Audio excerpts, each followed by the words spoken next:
সমাজে উইরা আসি নাই, আমরা এই দেশের নাগরিক। আমরা বসেন বসেন, আমরা ট্যাক্স হোল্ডার নাগরিক, ট্যাক্স দেই আমরা, আমরা ট্যাক্স ছাড়া এই দেশে থাকি না। ওয়াজ মাহফিলে আসি আমরা অনুদান দিয়ে সার্বিক সহযোগিতা করে এখানে এসে দাঁড়াই। আর অনেক সবার কথা বলছি না, অনেক বক্তা আছে অর্থের বিনিময়ে এখানে আসে। বিচার করতে হবে, একজন সমাজবাসী, সমাজপতি, সমাজের যে কমিটি, সে যতটুকু এই সমাজের কল্যাণের কাজ করতে পারবে একজন ইমাম কিন্তু পারে না, সে তো ইমামের দায়িত্ব নিয়ে বসে আছে। আর সভাপতি সাহেব যেই কথাগুলো বললেন ওইগুলোই আমাদের পাথেওর জন্য যথেষ্ট, কেননা ওনারা আমাদের দেশের কর্ণধার, ওনাদের কৃপাই আমরা বেঁচে আছি। ওনাদের কৃপা যদি না থাকতো তাহলে হয়তো আমরা দেশে থাকতেও পারতাম না, বা দেশে থাকতামও না। কোথায় থাকতাম আল্লাহই জানে। বিদায় আমি কথা লম্বা করতে চাইতেছি না, আমিও আপনাদের কাছ থেকে বিদায় নিতেছি। আমার পরে যেই বক্তা উনি আসবেন, আমি আপনাদের কাছে অনুরোধ রাখব যে আপনারা ওনার কথা শুনবেন এবং দোয়া পর্যন্ত বসবেন, তারপরে এটাকে পরিসমাপ্তি ঘটাবেন। বলে আমি আমার কথা শেষ করলাম। ওমা আলাইনা ইল্লাল বালাগ।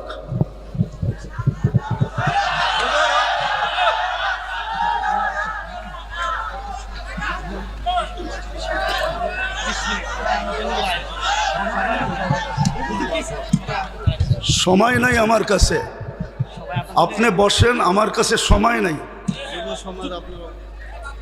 রাখেন।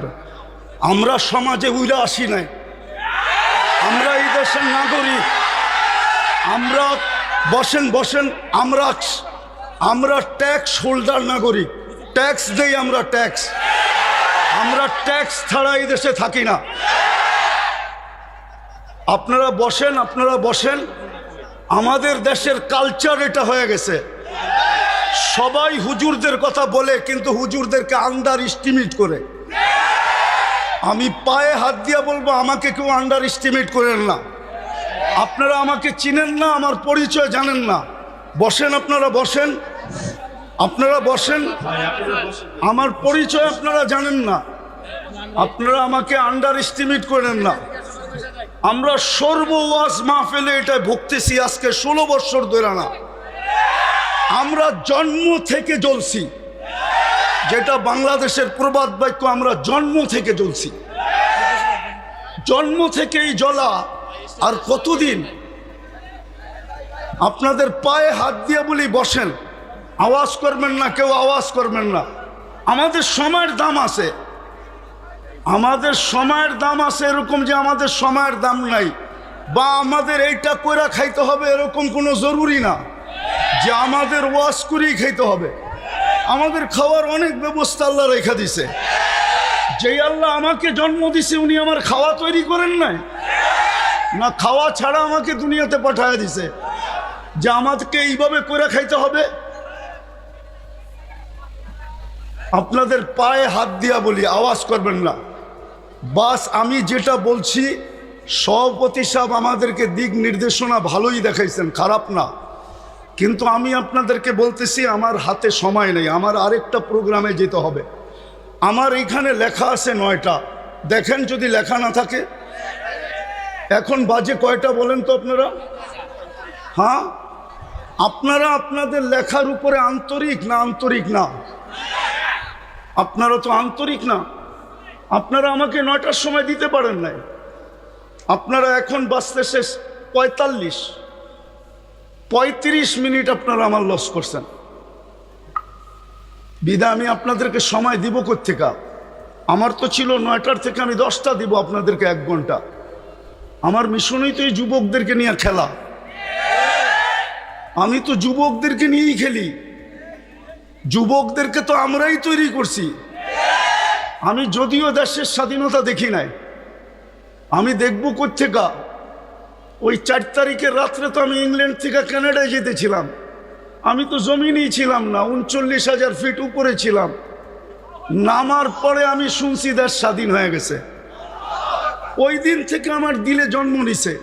আর আমি জানি আমার দেশের যুবক নিয়ে কোথায় রিচার্জ চলতেছে। আমার দেশের কয়জন বলতে পারবে এটা আমি জানি না, কিন্তু আমি জানি আমার দেশের যুবকদেরকে নিয়ে কোথায় রিচার্জ চলতেছে, কোন কোন দেশে বাংলাদেশের যুবক নিয়ে রিচার্জ চলতেছে। যে একটা দিন ছিল স্বপ্নে ভাবতে পারতো না। স্বপ্নে যদি কেউ কাজ করা ভাবতো, যে উনি স্বপ্নে ভাবতেছে ঘুমের ভিতরে যে কাজ করা ফেলবে, তো উঠা দেখছে হ্যান্ডকাপ নিয়ে দাঁড়ায় আছে। যদি জিজ্ঞাসা করে হ্যান্ডকাপ, বলে তুমি তো স্বপ্নে দেখতেছিলে না সরকার কাজ করবা, আমরা টেকনোলজির মাধ্যমে জেনে ফেলছি, বিধায় তোমার হাতে হাত করি পড়াইতে চলে আসছি। আমার দেশের যুবকরা স্বাধীনতা আইনা দিছে। যুবকরা যদি না দাঁড়াইতো, আরো 50 বৎসরের ভিতরে কারো স্বাধীনতা আনার ক্ষমতা ছিল না। বিধায় আমার যুবকদেরকে নিয়ে কোথায় রিচার্জ চলতেছে আমি জানি। আমি জানি পেন্টাগনের কোন কামরায় রিচার্জ চলতেছে। পেন্টাগন চিনো তোমরা? হ্যাঁ, পেন্টাগন তো চিনো না, ঠিক না? কোন কামরায় পেন্টাগনে রিচার্জ চলতেছে বাংলাদেশের যুবক, এগুলা কি? বিদায় আমার মিশনই হলো যুবক নিয়ে খেলা। নাইলে আমি গত বছর এখানে আসছিলাম রাত্র 1টার সময়। আমি জানছি আমি এইখানে আসবো কয়টায় জানেন? 8টার সময় জানছি আমি এইখানে আসব। যদি আমি জানতাম তো আমি আসতাম না। কসম খোদা, আমাকে কেউ নিয়ে আসতে পারতো না। আমি জানছি 8টার সময় যে আমি এইখানে যেতেছি, কিন্তু আমি এর আগে জানতে ছিলাম আমি আরেকটা মার্কেট আছে ওইদিকে। কি মার্কেট জানি? সুলতান মার্কেট যাব, কিন্তু আমাকে বাইপাস করে এখানে নিয়ে আসছে। আমি জানলে আসতাম না, আমার আসার ইচ্ছা ছিল না। সময়টা অনেক চলে গেছে। মানুষের মেমোরির ভিতরে একটা জিনিস সেট থাকে, সেটটা নষ্ট হয়ে গেছে। এখন আপনাদেরকে আমি কি শোনাবো, কিন্তু এতটুকু শোনাবো যুবকদেরকে, যৌবনের মূল্যায়ন করো। কেননা তোমার উপরে আল্লাহর বাজেট ব্যয় হইতেছে। আমাদের সবার উপরই আল্লাহর বাজেট ব্যয় হইতেছে। যতই ব্যক্তিত্ব দেখাই না কেন, যদি আল্লাহর কাছ থেকে পানির দামে অক্সিজেন কিনতে হতো, তাহলে ডেলি 16,500 টাকা বিল দিতে হতো, মাসে 4,95,000 টাকা বিল দিতে হতো। এই এলাকায় বাড়ি আর ঘর আর বিল্ডিং কারো লেংটি পর্যন্ত থাকতো না, লেংটি। বিদায় তোমাদের পায়ে হাত দিয়ে বলি, যৌবনটাকে মূল্যায়িত করো। অমূল্য রত্ন আল্লাহ দিছেন। পুরুষকেও বলি পুরুষত্বের মূল্যায়ন করেন, মা বোনদেরকে বলি মাতৃত্বের মূল্যায়ন করেন। চলে যেতে হবে কালকে আল্লাহর কাছে। দুনিয়ায় কয়দিন? দুনিয়ার বাহাদুরি কয়দিন? হাতে আসে যতদিন, বা আপনি বাইচা আছেন যতদিন। নাইলে অতীতেই তো দেখতাম তেল মারতে মারতে মারতে মিডিয়ালারা তেলের দাম বাড়ায় দিছিল। বিনা তেলে কিভাবে পাকাইতে হয় এটা পত্রিকায় লিখতে শুরু করছে। আজকেও দেখতেছি স্বৈরাচার বলতে বলতে গলা শুকায়া ফেলতেছে, মাঝে মাঝে শুকায় আবার পানিও খায়। তো চিত্র তো দেখতেছি আমাদের চোখেই। দুনিয়ায় কতক্ষণ?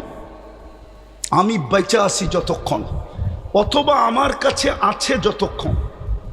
যেদিন থাকবে না, আমিও থাকবো না, আমার কাছেও থাকবে না। এই জন্যই মৃত্যু লগ্নে 4জন ফেরেশতা আসে। প্রথম ফেরেশতা ধ্বনি দেয় কানের ভিতরে, ইনকতা আতিল আজাল অনকতা আতিল আমাল, তোমার বয়স শেষ, আশা শেষ। দ্বিতীয় ফেরেশতা একটা চিৎকার দিয়া কানটাকে ফাটায় ফেলে, সালাল ইস্তেগাল, বড় ব্যস্ত ছিল, আল্লাহ ডাকলেও আসার সুযোগ হতো না। আল্লাহ ডাকে, কে ডাকে? কে ডাকে? 5 বেলা কে ডাকে? 90% মানুষ নামাজ পড়ে না। আপনি ব্যস্ত? কি নিয়ে ব্যস্ত? ও যুবক, তুমি কি নিয়ে ব্যস্ত বলো আমাকে? কি নিয়ে ব্যস্ত তুমি? কোন দেহটা নিয়ে ব্যস্ত? এই দেহটা কে দিছে? কে দিছে দেহটা? পূর্ণতা কে দিছে? পারলো তো না আজ পর্যন্ত। আমাদের আগের যে প্রধানমন্ত্রী ছিল শেখ হাসিনা, এর ঘরেই তো প্রতিবন্ধী আছে। লক্ষ কোটি টাকার মানুষ পারল না তো প্রতিবন্ধিত্ব দূর করতে। নাইলে ওনার মেয়ে প্রতিবন্ধী সংস্থার চেয়ারম্যান হলো কি করে?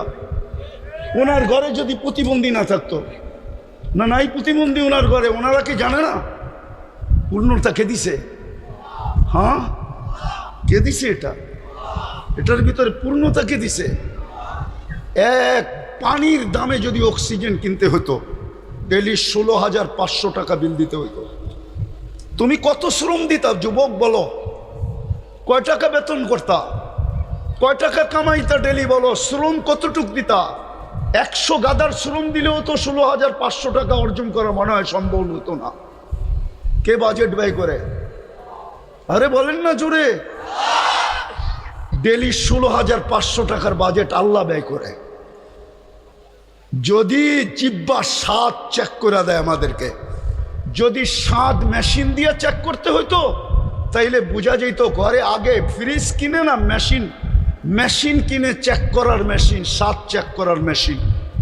আগে ফ্রিজ কিনে না ওই মেশিন কিনে, আগে ওয়াশিং মেশিন কিনে না ওই মেশিন কিনে, আগে বাড়ি বানায় না আগে ওই মেশিন কিনে, তাইলে বোঝা যেত। আমাদের বিত্তশালীরা তো আমাদের দেশে চিকিৎসা করে না, কেননা আমাদের দেশের 80% রিপোর্ট বলে ভুল হয়। এই জন্য দেখবেন অসুস্থ হইতে দেরি, চুপে চুপে ইন্ডিয়া যেতে দেরি করে না, চুপে চুপে সিঙ্গাপুর যেতে দেরি করে না, চুপে চুপে থাইল্যান্ড যেতে দেরি করে না, আমেরিকা ইংল্যান্ড যেতে দেরি করে না। হইতে পারতো আপনি মেশিন কিনছেন বটে, কিন্তু আপনার মেশিন যদি ভুল রিপোর্ট দিত আপনি কি করতেন? তাইলে তো প্রতিদিন খাইতেন আর প্রতিদিন হাসপাতালে যেতেন। আজ পর্যন্ত তো আপনার জিব্বা ভুল রিপোর্ট দিল না। এই জন্যই তো আপনি বোঝেন না স্বাদ চেক করার কয় টাকা লাগে। এই জন্যই তো আপনি আর আমি চিন্তা করি না গ্রান চেক করতে কয় টাকা লাগে। এরকম এই শরীরটা খুইলা দেখানো যায় একটা একটা। 24 ঘন্টা আল্লাহটা বুক করি। এই জন্যই তো আল্লাহ এক জায়গায় বলছেন আফা হাসিবতুম আন্নামা খালাকনাকুম আবাস, তোর ধারণা কি তুই অনর্থক সৃষ্টি? তো আরেক জায়গায় হাদিসের ভিতরে বলছেন আতাইতু কাইনানে তানদুরু বিহা ওয়ালা উহাসিব, এটা কি তোর ধারণা যে চক্ষুটা দিলাম তুই সারাদিন দেখিস এটা অনর্থক আর হিসাব নিব না? চক্ষুর ভিতরে কয়টা ক্যামেরা? 2 চোখে 26 কোটি ক্যামেরা। যুবক যখন তুমি তাকাও তো 26 কোটি ক্যামেরা একসাথে ফ্ল্যাশ করে, একসাথে ফ্ল্যাশ। যেরকম তোমাদের ক্যামেরায় ফ্ল্যাশ হয় এরকম 26 কোটি ক্যামেরা একসাথে ফ্ল্যাশ হয়।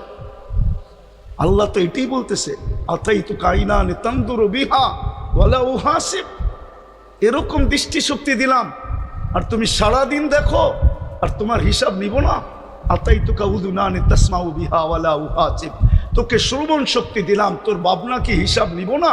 আতাইতুকা লিসানান তানতিকু বিহি, তোকে বাক শক্তি দিলাম, সারাদিন বক বক করিস, তুই ভাবতেছ হিসাব নিব না? শুধু হিসাব নিব না, কোরআন বলতেছে ওয়া রাকিবুন আতীদ, মা মিন কওলিন ইল্লা লাদাইহি রাকিবুন আতীদ। আল্লাহ বলে 2 চৌকিদার বসায় রাখছি, অডিও চলতেছে, 24 ঘন্টার অডিও চলতেছে। এমনকি ঘুমের ভিতরে কি বলো ওইটা অডিও চলতেছে। যদিও ঘুমেরটা ডিলিট করে দেওয়া হবে, বাকি একটাও ডিলিট হবে না। আল্লাহ বলে আতাইতুকা আকলান তুমাইয়িসু বিহি, এরকম একটা ব্রেন দিলাম যেটা দিয়ে তুমি ভালো মন্দ বোঝো আর তুমি ভাবো তোমার হিসাব হবে না, তোমার হিসাব হবে না। আতাইতুকা কলবান তাতাফাক্কারু বিহি ওয়ালা ইউহাসিব, আতাইতুকা ইয়াদানি তাবতিশু বিহা ওয়ালা ইউহাসিব, হাত দিয়া কর্ম করো, তুমি ভাবতেছো তোমার হিসাব নিব না। আতাইতুকা ইয়াদ রিজলানি তামশি বিহা ওয়ালা উহাসিব, 2টা পাও দিলাম চলার জন্য, তুমি ভাবো হিসাব নিবে না। আকুনতা সাগীরা ফাকাব্বারতুক ওয়ালা উহাসিব, তুমি তো ছোটই ছিল, বড় তো আমি করলাম, তুমি ভাবছো তোমার হিসাব নিব না। কুনতা যায়ীফা ফাকাওয়াইতুক ওয়ালা উহাসিব, তুমি তো দুর্বল ছিল, তোমাকে তো সুঠামত্ব দিলাম, তুমি ভাবছো হিসাব নিব না। কুনতা জাহিলা ফাআল্লামতুক ওয়ালা উহাসিব, তুমি তো অজ্ঞ ছিল, তোমাকে শিক্ষা দিলাম, তুমি ভাবতেছো তোমার হিসাব নিব না। কুনতা মিসকিনা, তুমি তো মার পেটের থেকে অসহায় আসছিলে, ফাআগনাইতুক, স্বয়ং সম্পূর্ণ তো আমরাই করলাম, তোমার ধারণা কি তোমার হিসাব নিব না? এই জন্য বলতেছি যুবক যৌবনের মূল্যায়ন করো, নাইলে কালকে কিন্তু হিসাব দিতে হবে। এটা দুনিয়া রঙ্গময়, যার মনে যা লয়। আল্লাহ ইচ্ছা স্বাধীনতা দিছে, দিকা ইচ্ছা মতো চলতে পারি। যদি ইচ্ছা স্বাধীনতা না দিতেন তাহলে সারাদিন আল্লাহরটা ভোগ করবে আর আল্লাহর বিরুদ্ধে বলবে, আল্লাহর বিরুদ্ধে বলবে, আল্লাহর বিরুদ্ধাচরণ করবে। আমার সমাজের তো 90% নামাজ পড়ে না। ডাকে কে? আরে বলেন না জোরে, কে ডাকে? কে ডাকে? আল্লাহ। কে? যারটা 24 ঘন্টা ভোগ করেন উনি আল্লাহ, যার কাছে হায়াত উনি আল্লাহ, যার কাছে মৌত উনি আল্লাহ, যার কাছে সুস্থতা উনি আল্লাহ, যার কাছে অসুস্থতা উনি আল্লাহ, যার কাছে ধনী হওয়া উনি আল্লাহ, যার কাছে গরিব হওয়া উনি আল্লাহ, যার কাছে ইজ্জত দেওয়া উনি আল্লাহ, যার কাছে বেইজ্জত করা উনি আল্লাহ। ইচ্ছা করলে সকালের ধনীকে বিকালে ফকির বানাইতে পারে, ইচ্ছা করলে বিকালের ফকিরকে সকালে ধনী বানাইতে পারে। উনি আল্লাহ। শুধু এইখানেই শেষ না, দুনিয়া ভাবে কিছু, আল্লাহ ভাবে কিছু। দুনিয়া ভাবে কিছু, আমরা আল্লাহ ভাবে কিছু। হ্যাঁ, দুনিয়া ভাবতে ছিল কিছু, আল্লাহ ভাবতে ছিল কিছু। আল্লাহ যেটা চায় ওইটাই হয়। তো ওই আল্লাহ ডাকে, শুধু এখানেই শেষ না, 99 পদের মালিক আল্লাহ ডাকে। 99 পদের মালিক আল্লাহ ডাকে। তর্জমা তো দেখে না, খালি নিজেরটা দেখি, আল্লাহর পরিচয় তো দেখি নাই। এই মজমা এক যুবকও নাই যে 99 নামের অর্থ দেখছে। এই স্টেজেও কেউ নাই 99 নামের অর্থ দেখছে। কোত্থেকে আল্লাহ চিনবে? অফিসের সামনে তো পদবি লেখা থাকে, এই পোস্টারেও তো পদবি লেখা আছে পরিচয় হিসাবে। আল্লাহও তো নিজের পরিচয় দিছে 99 নাম দিয়া, হুয়াল্লাহুল্লাযী লা ইলাহা ইল্লা হু। আল্লাহ নিজের পরিচয় দিছে, আমি আল্লাহ কে ভালো মতে দেখ, তাইলে তোর বিবেকের পর্দা খুলবে, নাইলে একদিন দুনিয়ার জীবন শেষ হয়ে যাবে। আজকে সূর্য এই এলাকায় বলতে বলতে ডুবছে, লান আউদ ফি হায়াতিকা আবাদা। হতে পারে কালকে তোমরা কেউ আমাকে উঠতে দেখবে না। আমি দুনিয়ার শত জায়গা চিনি এই 2 চোখে। আমি একটা দেশ তো দেখি নাই এই পর্যন্ত। 103টা দেশ দেখা শেষ আমার, 60টা মহাদেশ দেখা শেষ আমার। হ্যাঁ হ্যাঁ, আমি শুধু উন্নত দুনিয়া নিউজিল্যান্ড দেখি নাই, বাকি সব দেখা শেষ। আর আল্লাহর মেহেরবানি, দেখতে বেশি সময়ও লাগে না। আমার পাসপোর্টের যে অবস্থা এখন আছে, যদিও কথা মিডিয়ায় চলে যাবে, আমার এয়ারপোর্টে যে টিকিট নিলেই চলবে। আমি বড় অহংকার করে বলতেছি না, আমি চিনি দুনিয়ার ওই জায়গা, এক রাত্রে মাটির সাথে মিশিয়ে দিয়েছেন। ওই জায়গা চিনি যে জায়গায় ঈসা আলাইহিস সালাম দাঁড়ায় জিজ্ঞাসা করছে এক রাত্রে কিভাবে সমূলের অংশ করলো। তো বলছে বিতনা বিল আফিয়া আসবাহনা ফিল হাফিয়া। ফুর্তি করতে করতে ঘুমায় গেছিলাম, নিশ্চিন্তে সকালে উঠা দেখি হাবিয়া দোজখের ভিতরে। আজকে সূর্য বলতে বলতে এই এলাকায় ডুবছে। এখনো মাটিটা বলতেছে তামসি আলা যাহরি মাসিরুকা ফি বাতনি। হতে পারে এইখান থেকে উঠা কেউ বাড়িতেও পৌঁছতে পারবে না। এর আগেই শোনা যাবে হাসপাতালে নিয়ে গেছে, ডাক্তাররা ঘোষণা দিছে ডেড, চলে গেছে দুনিয়ার থেকে। হইতে পারে এরকম। এই জন্য মাটি 24 ঘন্টা বলে তামসি আলা যাহরি মাসিরুকা ফি বাতনি। আমার পিঠে চলমান, অতি সত্তর তুই আমার পেটে আসবি, তারপরে দেখবি ব্যবহার। এই জন্য আমি শেষ জায়গায় চলে আসছি। যুবক, তোমাদের পায়ে হাত দিয়া বলি, শুধু তোমাদের আয়োজন দেখে এতটুকু লম্বা করলাম, তোমাদের পায়ে হাত দিয়া বলি, যৌবনের মূল্যায়ন করো। ওই যুবক নিজেকে বানাও, যাতে আল্লাহ দেখা তোমাকে বলে লাউলা শাবাবা খুশা। দুনিয়ার মানুষ তোমাদেরকে ইজ্জত দিলে কতটুক দিবে? আমি জানি দুনিয়ায় কতটুক মানুষকে ইজ্জত দেয়, কতটুক দিবে দুনিয়ার মানুষ ইজ্জত। যদি দুনিয়ার মানুষ ইজ্জতই দিত, তাইলে এখন বলতে হয় রাজনীতি কথা বলতেছি না, মনের কথা বলতেছি। হ্যাঁ, তাইলে জুলাই সনদ নিয়ে এত টাল বাহানা কোনোদিন হইতো না। যদি মূল্যই দিত যুবকদেরকে, যদি জনগণকে মূল্যই দিত যে জনগণ করছে, যুবকরা করছে, তাইলে জুলাই সনদ নিয়ে এত টাল বাহানা হইতো না, এত গড়াগড়ি হইতো না, এত দাম কষাকষি হইতো না, এত ছানাছানি হইতো না, এত ফেটাফেটি হইতো না, এত চিল্লাচিল্লি হতো না। দুনিয়ার মানুষ কতটুকু দাম দিবে? দুনিয়ার মানুষ অতক্ষণ দাম দিবে যতক্ষণ তুমি চামচ হইতে পারো। বাস, তোমার তরকারি বাড়া শেষ, তোমার প্রয়োজন শেষ। আমার কথা বিশ্বাস করো, আল্লাহ তোমাকে দাম দিবে যদি তুমি মূল্যায়ন করতে পারো যৌবনে। আমি হাদিস থেকে দেখাইতেছি কতটুকু দাম দিবে।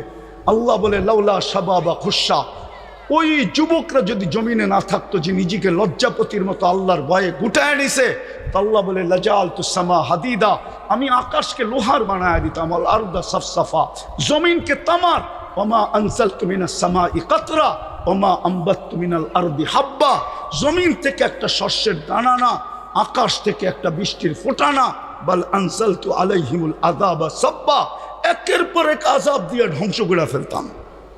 আর করবেন না কেন? আল্লাহ ডাকে তারপরও তো আসে না, বলে আমি ব্যস্ত, আমি এই কাজে সেই কাজে, এই সেবায় সেই সেবায় ব্যস্ত। আল্লাহ ডাক, যে আল্লাহ অস্তিত্ব দিল, 99 পদের মালিক, শুধু আল্লাহ হইলে না মনকে বুঝাইতে পারতাম।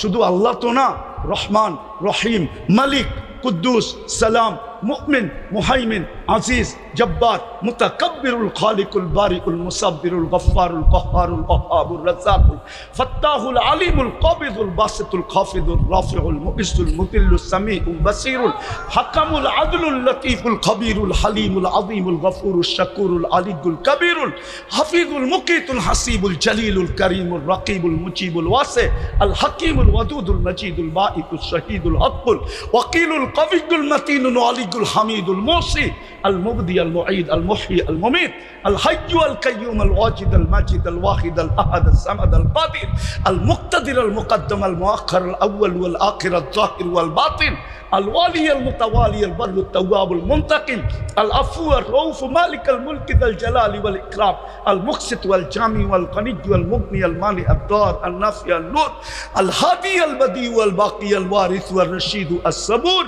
জল্লে জালালু 99 পদের মালিক আল্লাহ ডাকে।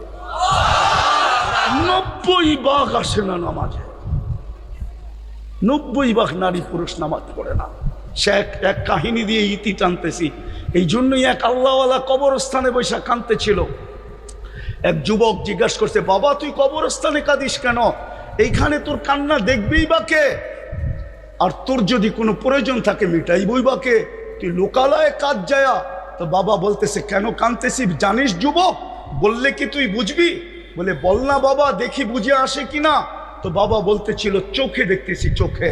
এই মানুষগুলা যখন দুনিয়ার উপরে ছিল, আল্লাহ 24 ঘন্টা মাফ করার জন্য ডাকতেন, কিন্তু কেউ মাপের জন্য হাত উঠাইতো না। আজকে 24 ঘন্টা আল্লাহ মাফ করার জন্য ডাকে। যুবক, তোমাকে 24 ঘন্টা ডাকে। এখন তো প্রথম আকাশ থেকে ডাকতেছে। ইমাম বুখারী বলছে, আমি বলি না, হালমি মুস্তাগফির ফাগফির আলা। তারপরে বাবা বলতেছিল, বেটা সচক্ষে দেখতেছি এখন সবাই 24 ঘন্টা মাপ চাইতেছে, আল্লাহ একবারও তাকায়া দেখে না। জানি না কথাটা যুবকদের দিলে লাগাইতে পারছে কিনা। আজকে মাফ করার জন্য ডাকে, কেউ হাত তোলে না, না নারী, না পুরুষ, না যুবক, না বৃদ্ধ, না শাসক, না শাসিত, কেউ হাত উঠায় না। কবরে যাওয়ার পরে মাপ চাবে, ওই দিন আল্লাহ আর তাকায় দেখবে না। এই জন্য আসো যুবক, যৌবনের মূল্যায়ন করুন। পুরুষদেরকে বলতেছি পুরুষত্বের মূল্যায়ন করেন। মা বলতে বলতেছি মাবুদ, নারীত্বের মূল্যায়ন করি। প্রত্যেক শ্রেণীর মানুষকে বলতেছি মূল্যায়ন করেন। মৌত কখন চলে আসবে কেউ জানে না। ওইখানে কোনো পরিচয় চলবে না। যদি চলতো, একটা বলতেছি একটা, তাইলে আবু তালেবের কবর আজকে 25-30 না, 89 থেকে এই পর্যন্ত আমাকে কাঁদাইতো না। হ্যাঁ, 89 থেকে প্রথম আমি মক্কা গেছি 89-এ। 89 থেকে নিয়ে এই পর্যন্ত প্রতি বছর আমাকে কাঁদাইতো না। একবার না, যতবার যেই ততবারই কাঁদায়। আমি চিনি উনার কবর কোথায়, কার পাশে, কোন কবরস্থানে, যেটাকে ওলামারা জান্নাতুল মুআল্লা বলে, উপরের জান্নাত, মক্কার কবরস্থান। কার পাশে? খাদিজাতুল কুবরা রাদিয়াল্লাহু তাআলা আনহার পাশে আবু তালেবের কবর। ওই কবর আমাকে কোনোদিন কাঁদাইতো না। বললাম তো 89 থেকে কাঁদাইতেছে, প্রতিবার 2 বার 3 বার, প্রতি বছর বহুতবার। কাদাইতো না। আপনি চেনেন না আবু তালেবকে, সম্পর্ক কার সাথে ছিল আপনি এটাও জানেন না। আপনি কোত্থেকে জানবেন মুহাম্মদুর রাসূলুল্লাহকে? একটা কথা বলি, কবরে প্রথম প্রমাণ করতে হবে, প্রথম কবরের সুয়াল। যারা বলে প্রথম সুয়াল কবরের মান রব্বুকা, এটা মনে হয় তেমন ঠিক না।